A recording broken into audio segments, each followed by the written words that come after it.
हम सब मिलकर लेंगे। ऐसा नहीं है कि मैं बता रहा हूँ ये कर दोगी, ये कि जो बात निकल गई वो और आपकी जो मैं बता रहा हूँ जो बात आपके साथी की आपको अवगत करवा देंगे। ठीक है, ये तो 3 भर्तियों को लेकर हुआ। इसके अलावा जो पीटीआई भर्ती वाले में जो निदेशक महोदय जी कानाराम जी को उन्होंने फोन किया कि जनरल सेक्रेटरी साहब ने फोन किया था हमारे सामने कि जितने पद रिक्त हैं 2nd ग्रेड और 3rd ग्रेड के लिए, वो पहली बात तो जो हमारे में कटिंग में जो खबर आई थी कि साहब 460 के लिए अभ्यर्थना 420 के लिए भिजवा दी, तो उन्होंने पूछा, बोले कि गलत खबर है, कोई अभ्यर्थना हमने नहीं भिजवाई, रोक दी है। तो उन्होंने हमारे सामने फोन पे बोला कि कितने पद रिक्त है, अधिक से अधिक जो पद रिक्त है उनकी वो जानकारी भेजी है जिससे वित्त विभाग से स्वीकृति ले सके। तो अभी उन्होंने पदों की संख्या इसलिए नहीं बताई कि वो वहां से भेजेंगे ना कितने पद रिक्त है विभाग में, फिर वो वित्त विभाग में भेजेंगे, वित्त विभाग कितने पदों को स्वीकृति देती है। ये बात तो पहले 9 तारीख को ही हो गया था कि पदों की संख्या तो बढ़ाई जाएगी, लेकिन आप लोगों की मांग थी कि विज्ञप्ति भी जारी की जाए और 1st ग्रेड और 2nd ग्रेड की पदों की संख्या कम से कम 5065 तो क्या आप मांग कर रहे हो, तो ये चीजें पदों की संख्या बढ़ाई जाए जो आप मांग कर रहे हो। तो निदेशक जी को फोन किया और उनसे कहा है कि जो पदों की जो आपके खाली है उनकी गणना करा के वो भिजवाई। ये बात उनको निदेशक मोदी जी को बोला है। उन्होंने कहा जैसे वहां उनके पास हमारे पास सूचना जाएगी पदों की संख्या कितनी है और कितने की स्वीकृति मिलेगी, पद कितने बढ़ाए जा रहे हैं, उसके बाद आपको बता दिया जाएगा। ये पीटीआई भर्ती के लिए।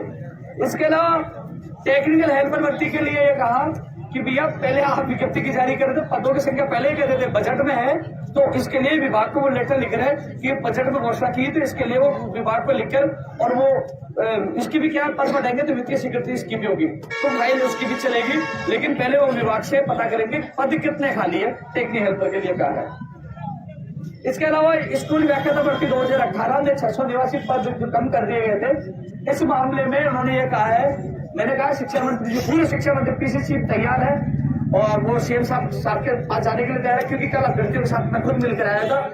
पीसीसी साहब आपने 2 बार घोषणा की थी, उन्होंने कहा बजट के बाद आप आ जाना और मेरे साथ वो सीएम साहब के पास जाएंगे।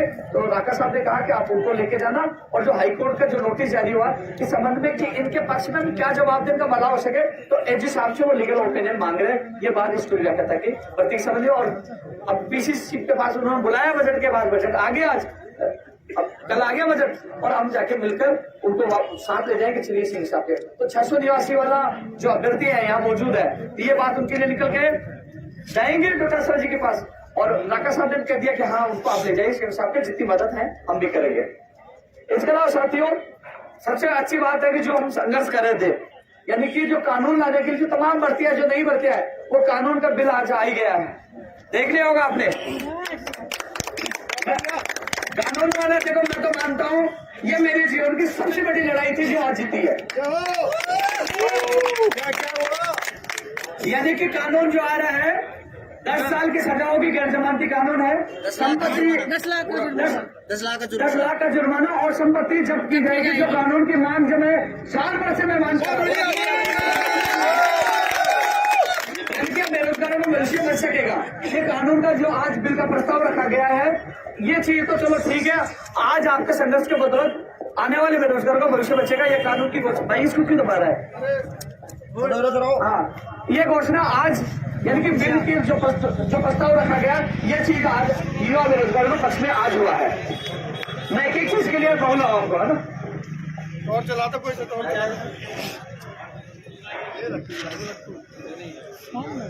इसके अलावा पशुधन सहायक वाला भी उनको ज्ञापन दे दिया था, पशुधन सहायक वाला यहाँ आया नहीं, क्योंकि मैं तो उनकी बात ज्ञापन में देखे आया। पशुधन सहायक वाला हाँ देखे आया। रीट भर्ती में कट ऑफ और डाटा वाले बात बोलिए तो 3-4 दिन ज्यादा नहीं लगेंगे। रीट की कट ऑफ जो लेवल फर्स्ट वाली है, मेरी भी निदेशक साहब से बात हुई थी कल, तो 3-4 दिन के लिए कहा था, तो 3-4 दिन में कट ऑफ आ जाएगी। डाटा साझने के लिए वो बात करेंगे, एक बार वो परीक्षण करवा रहे हैं रीट वाला। सीबीआई जांच में आज न्यायालय ने रोक लगा दी है। सीबीआई जांच की जो मांग है रीट वाली, जो अहम मांग है रीट वाली, सीबीआई जांच वाली मांग वाली, उसको हम खुद सुप्रीम कोर्ट तक लड़ेंगे उस केस को, क्योंकि अब न्यायालय ने डिवीजन बेंच ने मना कर दिया सीबीआई की जांच के लिए, तो सरकार को भी बहाना मिल गया। लेकिन अब इसको न्यायिक तरीके से हम सुप्रीम कोर्ट में सीबीआई वाली मांग को हम सुप्रीम कोर्ट में लड़ेंगे, मांग को छोड़ेंगे नहीं, क्योंकि मगरमच्छ जेल के अंदर होना चाहिए, बेनकाब होना चाहिए और सच का सच सबके सामने आना चाहिए। तो उसको सुप्रीम कोर्ट में हम सीबीआई मांग को, क्योंकि अब इन कहते हैं हाई कोर्ट से फटाफट हो नहीं सकता, न्यायालय ने क्या, न्यायालय के आदेश की पालना करेंगे, लेकिन उस आदेश के खिलाफ हम सुप्रीम कोर्ट में याचिका दायर करेंगे, हम जाएंगे, हम खुद लड़ेंगे इस केस को। इसके अलावा साथियों, जो रीट की जो दूसरी एग्जाम होनी है, नई first gate, second gate, PTI, इन सबका कैलेंडर जारी करने की बात रखी है। बोले कि इसके लिए हमने विभाग को बोला जल्द से जल्द इनका कैलेंडर जारी हो। ये उन्होंने कहा कि प्रोसेस में है। संस्कार विभाग में रीट वाला वो विभाग को लेकर लेंगे, विभाग को बोल रहे हैं कि जो रीट संस्कार विभाग में रीट वाले के लेवल फर्स्ट में उनकी विज्ञप्ति जारी है, उसके लिए भी बोल दिया है। इसके अलावा जो मानपत्र में नर्सिंग भर्ती 2013 के मामले में जो जवाब देना था हाई कोर्ट में, वो भी लिखा है। विशेषज्ञ रेडियोग्राफी प्रयोगशाला सहायक 2018 का भर्ती भी गया था। ये तमाम चीज उनके सामने रखे हैं। साथियों, ये चीज है, एपीआरओ के भी ज्ञापन मुझे मिला था और कई चीजें हैं, काफी लोग यहाँ आए हैं। तो अब एक एक अभ्यर्थी जो भर्तियों से जुड़े हैं, जैसे पीटीआई से है, चेहरा जल्दी से है, ये भी आप लोगों को बात बताएंगे। पता नहीं मैं आपको झूठ बोल रहा हूँ, वो सच बता दे तो वो साथ है, क्योंकि कभी भी कोई भी निर्णय उपेंद्र यादव अकेला नहीं लेता है। मेरे लिए आप लोग हो, आप मेरी ताकत है, युवा मेरी ताकत है, मेरा क्योंकि आज आपने मैसेज किया कितनी संख्या में, बोले बहुत बड़ी संख्या है, पूरे राजस्थान में साहब है कि आज युवाओं ने ताल ठोकी है विधानसभा के सामने। तो आप मेरी ताकत है, मैं आपको न झूठ बोल सकता, न बेवकूफ बना सकता। मैं सच बोलता हूँ और सच के लिए लड़ता हूँ, आप लोगों के लिए लड़ता हूँ। आप जो निर्णय लोगे, आप कहोगे, क्योंकि मेरा निर्णय तो मैंने कहा था कि हम यही मापड़ा डालेंगे, जब तक काम नहीं हम आश्वासन नहीं परिणाम चाहिए, ये मैंने सुबह बोला था और सुनेंगे तो मैं अभी भी कायम हूँ। अब आपका डेलीगेशन गया, जो तमाम लोग हैं 12 वाले, क्योंकि पता क्या होता है, एक उदाहरण देना चाहूंगा कि जब हम शहीद स्मारक में बैठे थे, हमारे पास बुलावा है कि मुख्यमंत्री जी मिलने के, आप डेलीगेशन आ जाओ। मैंने कहा कि भाई साहब हम नहीं जाएंगे वार्ता करने के लिए, उस टाइम धरने का शायद महीना भर हुआ होगा, ये 100 महीना हुआ होगा। अब वो आंदोलन चला गया 53 दिन तक, 4-5 दोस्त कह रहे भाई साहब हमारा काम सरकार से करवाना था, आपने 53 दिन तक भिजवा दिया। उस दिन सीएम साहब बुला रहे थे, सीएम साहब से बड़ा कौन होगा, सीएम साहब से तो हमें काम करवाना है, सरकार से काम करवाना, आपको चल जाना चाहिए। आपने हमें इतने दिन बिठा दिया, पहले आपको बुलाया, आप नहीं गए, उन्होंने मेरे ऊपर डोल दिया। जबकि वहां गए, बड़ा आंदोलन हुआ, सरकार को बुलाना पड़ा कि काम हुए भी है। लेकिन अब वही चीजें हैं कि भैया निर्णय आप लोगों को लेना है। आप हो, सोशल मीडिया में कोई कुछ भी कहेगा कि आप हटना मत, ये मतलब भैया हटना नहीं हटना, ये करना वो, ये लोग निर्णय है ना सोशल मीडिया को बोल लेंगे, निर्णय यहाँ बैठने वाले लेंगे। आपको निर्णय लेना है। मैंने आप लोगों को बुलाया है कि मैं आपके लिए जी जान से लड़ूंगा, पूरी जान लगा दूंगा, पीछे नहीं हटूंगा। उस बात में कायम हूं। मैं तो आपके लिए पहले भी लड़ा था, आज भी लड़ रहा हूं, लेकिन निर्णय आप सबको लेना है। यदि रुकना है, आपका डेलीगेशन आपसे बात करेगा, रुकना है तो पूरी सब्जी वालों को देते हैं ऑर्डर। आप खाने की टेंशन मत करिए, खाने की सारी चीजें मैनेज मैं करूंगा। किसी भी बेरोजगार को एक पैसा देने की आवश्यकता नहीं है। आज तक किसी बेरोजगार से पैसा नहीं लिया, आपको देने की आवश्यकता नहीं है। मैं किसी भी को फोन करूंगा, 1.5 लाख वो जो मिली है, कई आरएस के बड़े बड़े अधिकारी में भैया एक 10,000 रुपये खर्च हो जाएगा, भाई खाना भी आ जाएगा। लेकिन इस लड़ाई को हमें सबको मिलकर जीतना है। लेकिन निर्णय डेलीगेशन जो गया वो आपको संबोधित करेगा और आज सब पर मिलकर निर्णय लेना है। क्योंकि कल मान लीजिए अलग अलग भर्तियों के लोग हैं, कुछ लोग संतुष्ट हो जाए, कुछ लोग संतुष्ट नहीं हो, लेकिन एक चीज जरूर है, बार बार यार मैं भी परेशान हो जाता हूँ, बार बार लड़ना दे के, ठीक है ना, करना है जो करे यार, लेकिन हमें न्याय चाहिए। लड़ रहे हैं भाई, मैं तो सुबह से बोल रहा हूँ, सुबह से खाना भी नहीं खाया, आपके बीच में खड़े हैं, बोल रहा हूँ, संघर्ष कर रहे हैं। तो निर्णय आपको डेलीगेशन आप अभ्यर्थी को लेना है। लेकिन इतना जरूर है भाई, लड़ाई जो संघर्ष मजबूत होता है, जितनी जीत होती है बड़ी। तो अब जो डेलीगेशन भाई मेरे साथ के इतना जो डेलीगेशन जो गया, आप कौन बोलेगा पहले? नंबर 12 के बारे में आपको बताना चाहता हूँ कि जैसे अपना जो राणा साहब से आज से पहले भी 3-4 बार मुलाकात हो गई और अपनी वार्ता में मुख्य बात यही रहती है कि सुप्रीम कोर्ट में याचिकाकर्ताओं के पक्ष में एक एफिडेविट पेश किया जाए। तो तमाम बातें और समझौते होने के बाद में कुछ चीजें निकल के आई। उस चीजों में प्रमुख ये थी कि विभाग के जो सक्षम अधिकारी होते हैं वो यहाँ ऊपर जो मैसेज पहुंचाते हैं, उस मैसेज में ये कहा जाता है कि अगर हम 2012 के लोगों को इस तरीके से नियुक्ति देते हैं तो हमारी पुरानी अन्य भर्तियां भी प्रभावित होती है।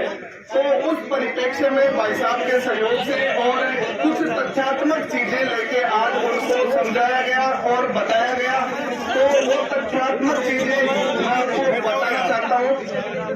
2012 की भर्ती में जो सर्विस रूल में रिलैक्सेशन दे रखा है, हम उस रिलैक्सेशन के आधार पर याचिकाकर्ताओं की बात सुप्रीम कोर्ट में जब गुमराह करके ये कहते हैं कि हम ऐसा नहीं कर सकते वरना अन्य भर्ती भी प्रभावित होगी, तो उसका मैं आपको बता देना चाहता हूँ। पंचायती राज विभाग द्वारा 2013 की जो तृतीय श्रेणी शिक्षक भर्ती की गई थी, उस भर्ती में शिक्षक भर्ती 2012 के 919 नंबर के लेटर को टारगेट करके और डीओपी से एक ही अभिमत मांगा गया था कि क्या 2012 में जो प्रावधान किए गए हैं वो हम 2013 में भी लागू कर सकते हैं क्या। तो उसका जो डीओपी का वापस मार्गदर्शन इनको दिया गया, उसमें स्पष्ट रूप से डीओपी ने मना कर दिया कि ये प्रावधान आप इस भर्ती में लागू नहीं कर सकते। तो उनका मुख्य जो कहने का था कि अन्य भर्तियों में भी ये लागू हो जाएगा, तो वो सिरे से खारिज होता है। अब अपने पास सीधा सा मुद्दा हो गया कि इसमें ये घुमा के इस बात को यहाँ पहुंचा रहे हैं। तो उस चीज को लेकर राधा साहब ने कहा कि ये फैक्चुअल चीजें हैं, मैं पूरी बात समझ रहा हूँ आपकी।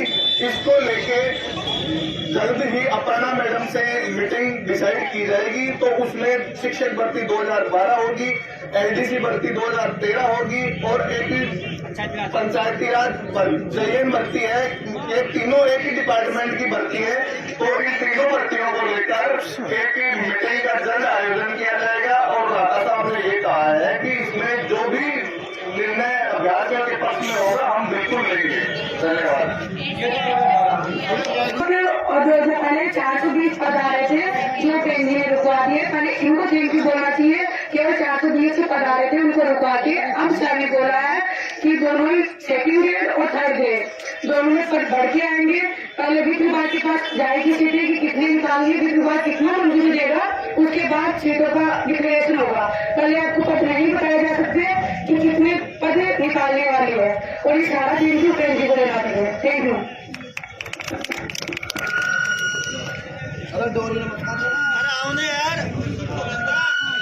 पंचायत राज एलडीसी भर्ती 2013 के बारे में मैं घनश्याम दरवाजा, प्रदेश अध्यक्ष पंचायत राज एलडीसी भर्ती 2013 संघर्ष समिति, आपको ये अवगत करवाना चाहता हूँ कि आज जो इस भर्ती को लेकर राजस्थान के श्री गंगानगर जिले से लेकर बांसवाड़ा जिले तक और जैसलमेर बाड़मेर जिले से लेकर धौलपुर भरतपुर जिले के साथी हमारे बीच आए। राजस्थान के सभी जिलों के साथी ग्रामीण अंचल से हमारे बीच उपस्थित हुए।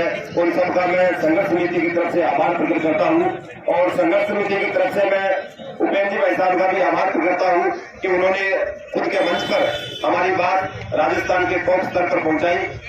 आज जो वार्ता हुई उसके बारे में मैं आपको अवगत करवाना चाहता हूं। साथियों, आप सबको विदित है कि हमारी भर्ती की जो प्रोसेस चल रहा है, आपने देखा होगा कि आज से 6 महीने पहले हमारी भर्ती बिल्कुल मृत प्राण थी, वापिस जीवित हुई और आज इस स्तर पर है कि प्रशासनिक और वित्तीय स्वीकृति मिलने के बाद आज डीओपी के अंदर पिछले 5 दिन से हमारी फाइल इस विषय पर चर्चा करने के लिए पेंडिंग है कि श्रेणीवार सीटों का बंटवारा, पदों का बंटवारा किस प्रकार से किया जाए। इस पर थोड़ा सा एनालिसिस चल रहा है और निश्चित रूप से कुलदीप जी रांका साहब ने हमें आश्वस्त किया है कि जब भी अखिल अरोड़ा साहब और अर्पणा मैडम ज्वाइन करेंगे तो आपकी प्रतिनिधि मंडल की मीटिंग करवा देंगे ताकि कितने दिनों में ये भर्ती हो सकते हैं। हमारा उनसे ये कहना था कि आप ये बताओ कि कितने दिनों में कैलेंडर जारी होगा, क्योंकि हमें दिसंबर, जनवरी, फरवरी इस प्रकार के अनेकों बार आश्वासन दिए गए।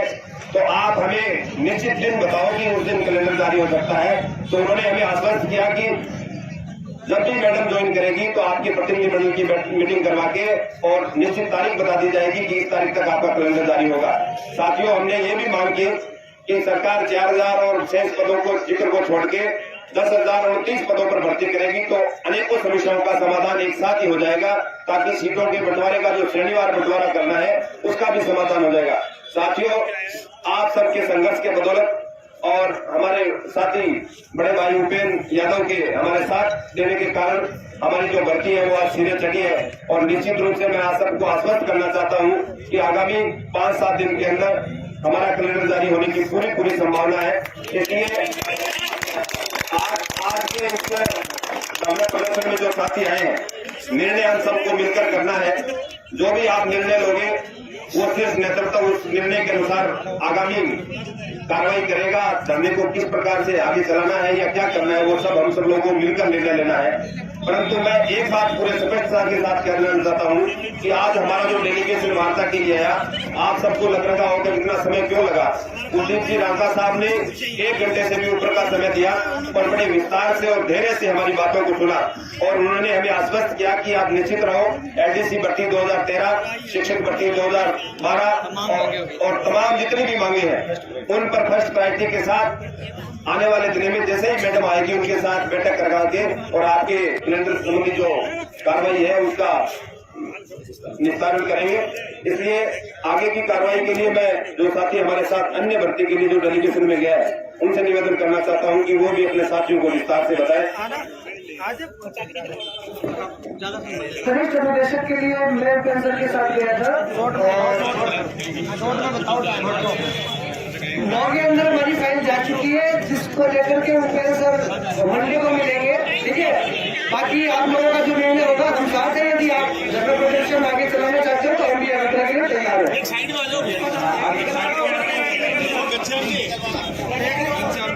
एलडीसी भर्ती 2013 के अभ्यर्थी वो एक बार साइड में आ जाए। स्कूल के पास जो लाइन चल रही है अपने सब इकट्ठे होकर आगे नमस्ते साथियों। जो टेक्निकल जो शहजादी मांगा थी वो हमारे वहाँ पर रखी गई तो उनका आश्वासन दिया है भर्ती कर दी जाएंगे। धन्यवाद। शिक्षक विभाग को लेकर के आज के हाथ में तो हमारे के साथ से बात हुई बताया है कि सभी भर्ती को पूरा रहेगी।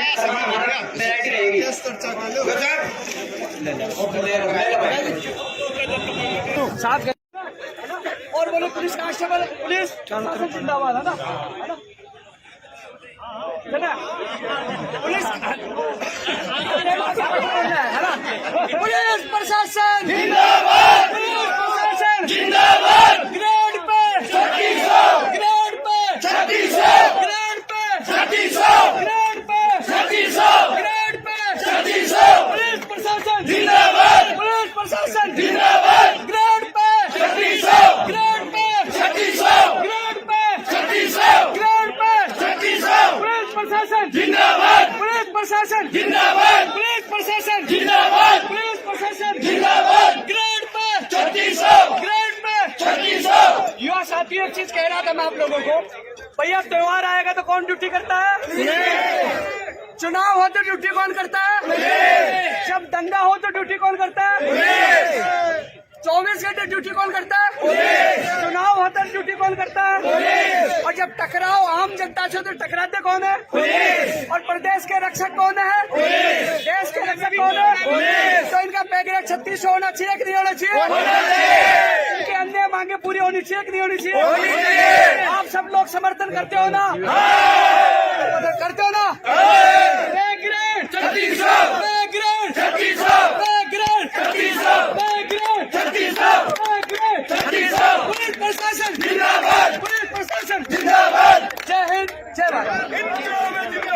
जिंदाबाद, जिंदाबाद। उपेंद्र यादव धीरे को लेकर आज उपेंद्र यादव महापड़ाव पे बैठे थे। क्या कुछ वार्ता हुई आपकी कुलदीप रांका उनके अधिकारियों? वार्ता मेरी नहीं, तमाम उन भर्तियों के अभ्यर्थियों की हुई है जो डेलीगेशन किया। 14 लोग गए थे, हर भर्ती के अभ्यर्थी वहां गया था, उनकी वार्ता हुई है और वो संतुष्ट है। और उनके बाद मैंने, क्योंकि खुला बोला आपका लाइव भी चल रहा था, लाइव में मैंने कह दिया था कि जो अभ्यर्थी तमाम खुश हैं और अधिकतर भर्तियों का मामला मार्च में निपट जाएगा।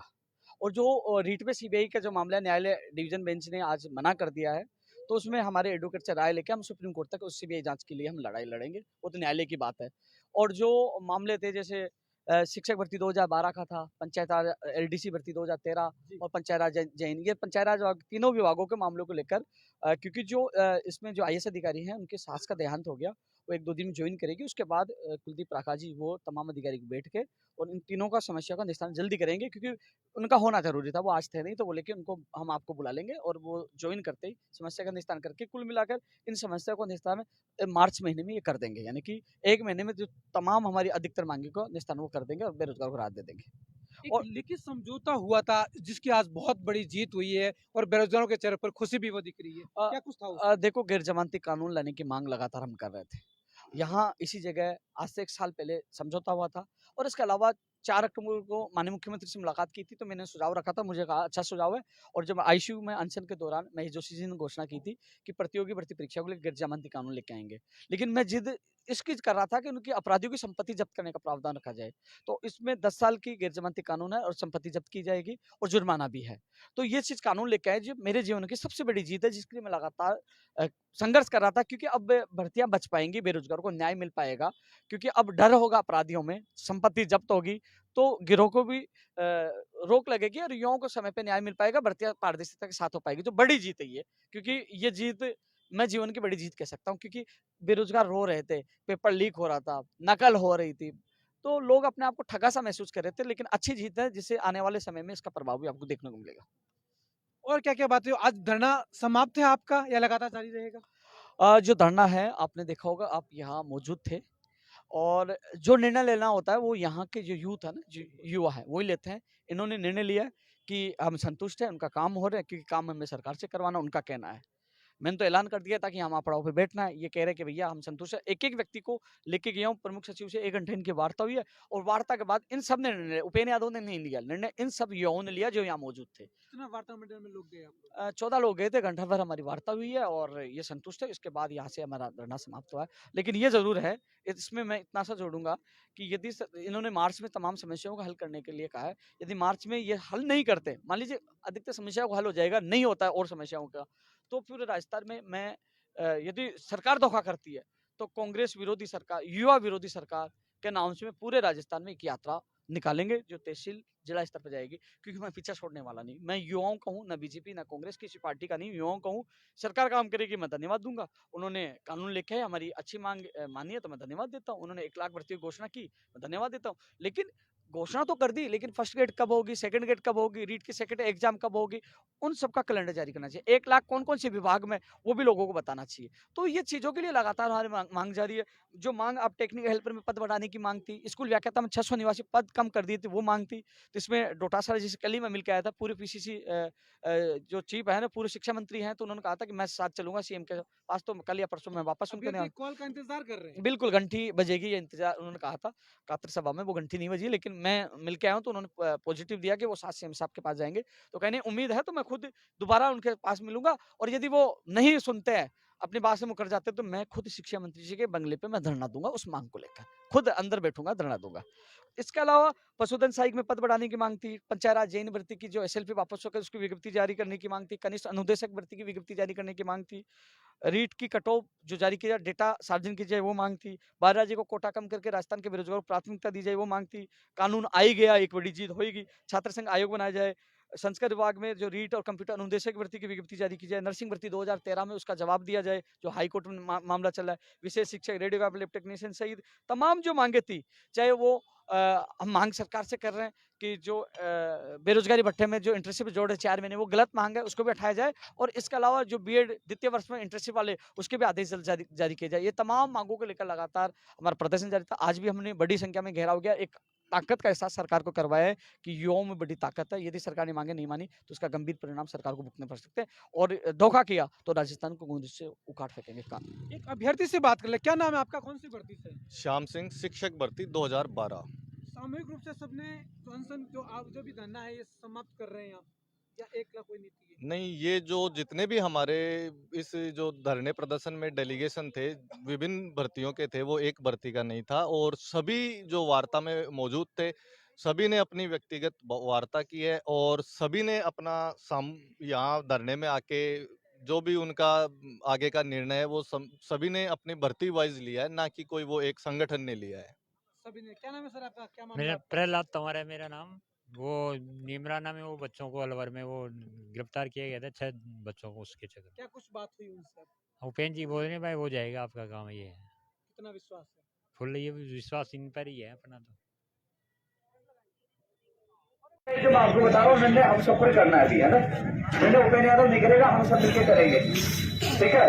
और आपकी और डेलीगेशन की, आप सबके निर्णय से ही आगे की रूपरेखा तय करके ऐलान करेंगे अभी।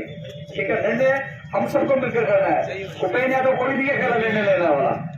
आप जो कहोगे सारी चीज मैं आपको बता देता हूं, आप जो कहोगे वही करेंगे।